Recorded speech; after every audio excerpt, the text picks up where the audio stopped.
प्रत्येक कपलना स्पेशली आम्हाला सुद्धा जेव्हा कायम हा प्रश्न विचारतात, तर तुमच्या लग्नाचं सिक्रेट काय किंवा तुमच्या जोडीबद्दल बोला. तर तेव्हा आपण जेव्हा पूर्ण विचार करतो आणि मागे वळून बघतो, तेव्हा लक्षात येतं की आपल्या नात्यामध्ये असे वेगवेगळे टप्पे येतात. जसे वयाचे येतात तसे नात्यांचे सुद्धा येतात आणि त्या वयामध्ये आपलं त्या नात्याकडनंच्या अपेक्षा बदलतात, जगण्याच्या अपेक्षा बदलतात, एक्सपेक्टेशन्स अबाउट लाईफ बदलते आणि मग त्या सगळ्याचा काहीतरी एकत्रित परिणाम आपल्या आयुष्यावर आपल्यावर होतो आणि हा आपल्या जगण्याचा किती रोजचा भाग आहे. सो आयदर काहीतरी नवं आपल्याला हवं असतं किंवा काहीतरी नवं आपल्या घडत असतं आयुष्यात किंवा काहीच नवं घडत नसतं.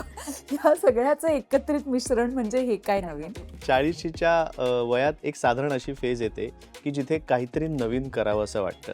कारण आपण साधारण शाळा कॉलेजेसमध्ये ना आपल्या मनावर बिंबवलं जातं की तुला आयुष्यात मोठं होऊन हे करायचं आहे ते. मग आपण त्या रॅट रेसमध्ये लागलेलो असतो.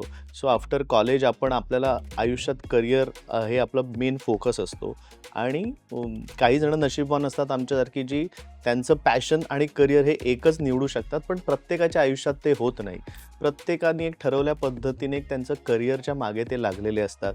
सो साधारण 20शीत 25शीत 30शीत ते पूर्ण झोकून देतात की स्वतःचं करिअर सेट करायला. पण मग अशा वेळेला एक कुठेतरी मोनोटोनी आलेली असते आयुष्यात की तेच ते आपण काम करत आलेलो आहोत. आपण आपलं करिअर तर निवडलेलं आहे, त्याच्यात आपण कुठेतरी काही जण सक्सेसफुल झालेले असतात, काही जण सक्सेसफुल होण्याच्या मार्गावर असतात. पण तरीही एक अशी फेज येते की काहीतरी नवीन करावं असं वाटतं. सो मला असं वाटतं ही तीच सिरीज आहे की ह्या आयुष्याच्या स्टेजमध्ये रमा म्हणून रमा जे कॅरेक्टर करते आहे प्रिया, तिला काहीतरी नवीन करावं असं वाटतं